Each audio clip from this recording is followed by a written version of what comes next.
বাচ্চারা যে কাঁদে বা কান্নাকাটি করে তার পেছনে সবসময় কোনো না কোনো কারণ থাকে। যে বয়সে বাচ্চারা কথা বলতে পারছে না সেই সময়টা খুবই জটিল হয়। বাচ্চা কেন কাঁদছে তার কারণ খুঁজে বের করাটা খুবই মুশকিল। তবে বাচ্চারা যখন কথা বলতে পারে না তখন বাচ্চার বেশি গরম বা ঠান্ডা লাগলে, ভয় পেলে, একা থাকলে, ব্যথা পেলে, খিদে পেলে কান্নাকাটি করে থাকে। তাই এই বয়সে বাচ্চাদের কান্নার কারণ জেনে বুঝে সেরকম ব্যবস্থা গ্রহণ করতে হবে। বাচ্চাটা একটু বড় হলে অর্থাৎ যখন কথা বলতে শিখে যায় তখনও অনেক বাচ্চা কান্নাকাটি করে। মনে রাখতে হবে, একটু বড় হওয়ার পর যখন বাচ্চা কান্নাকাটি করছে তার মূল কারণ ভুল প্যারেন্টিং। এই সমস্ত বাচ্চাদের কান্না থামানোর জন্য মা বাবা কোন কোন সতর্কতা অবলম্বন করবেন তা সম্পর্কে আলোচনা করার আগে জেনে নিন, বাচ্চা যখন কথা বলতে শেখেনি তখন সেই বাচ্চা কান্নাকাটি করলে তাদের কান্না থামিয়ে কিভাবে শান্ত করবেন। প্রথমে বলে রাখি, বেশিরভাগ ক্ষেত্রে বাচ্চারা যখন একা বোধ করে তখন কান্নাকাটি করে থাকে। তখন আপনি কোনো শব্দ করে নিজের উপস্থিতিকে জানান দিন, তাহলে আপনার বাচ্চা নিশ্চিত হবে যে আপনি তাকে ছেড়ে দূরে যাননি। সে একা নয়। ঘুম পাড়েনি গানের সুর করে বলতে পারেন বা সুর করে তার নাম ধরেও ডাকতে পারেন, এতে বাচ্চা শান্ত হয়ে যাবে।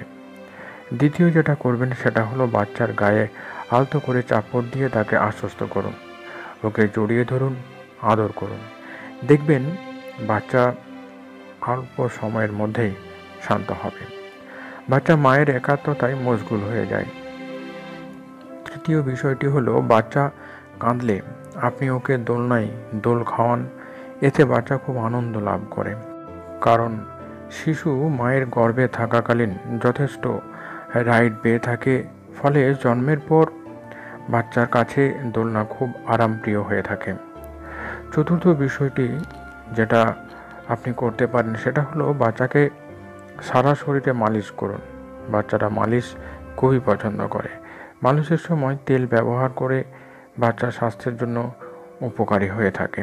তাই বাচ্চা খুব কান্নাকাটি করলে আপনি তার সারা শরীরে মালিশ করুন, তাহলে দেখবেন তার কান্না থেমে যাবে।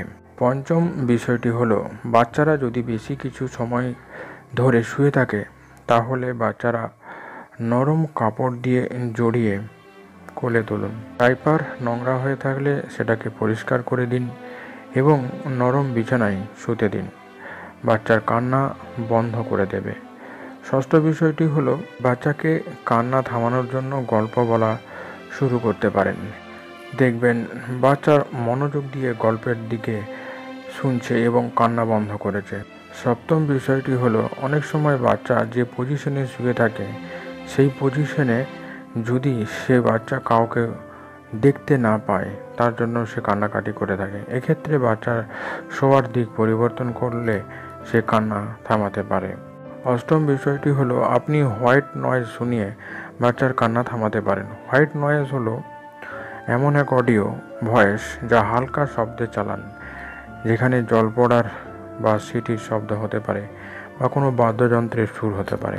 নবম যে কাজটি করা যেতে পারে সেটা হলো বাচ্চার চুষে খাওয়ার প্রবণতা থাকে বলে তাকে প্যাসিফায়ার দিয়েও কান্না থামাতে পারবেন। গবেষণা বলছে প্যাসিফায়ার চুষলে শিশুর সাডেন ইনফ্যান্ট ডেথ সিন্ড্রোমের ঝুঁকি কমে যায়।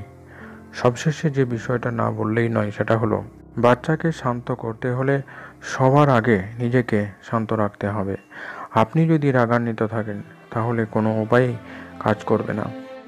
অনেকে ভাবেন তিনি তার নিজের বাচ্চাকে সামলাতে পারেন, এটা ঠিক নয়। মনে রাখবেন, আপনার বাচ্চাকে আপনি যতটা বোঝেন অন্য কেউ সেটা বুঝতে পারে না। আজকের আলোচনা এই পর্যন্তই। আর বলে রাখি, যে বাচ্চারা কথা বলতে পারে অথচ তারা কান্নাকাটি করে সেই বিষয়ে আমরা আলোচনা করব এবং তাদের পদ্ধতি সম্পর্কে জানব অন্য একটি ভিডিওতে। আপনারা এই চ্যানেলের ভিডিওগুলোকে ফলো করতে থাকুন এবং সঠিক প্যারেন্টিং শিখে আপনার সন্তানকে সফল এবং সুন্দরভাবে গড়ে তুলুন। আজ এই পর্যন্তই। কেমন লাগলো আজকের এই ভিডিও অবশ্যই কমেন্ট বক্সে লিখে জানান। যারা এই চ্যানেলে নতুন তারা অবশ্যই চ্যানেলটিকে সাবস্ক্রাইব করে চ্যানেলের সঙ্গে থাকুন।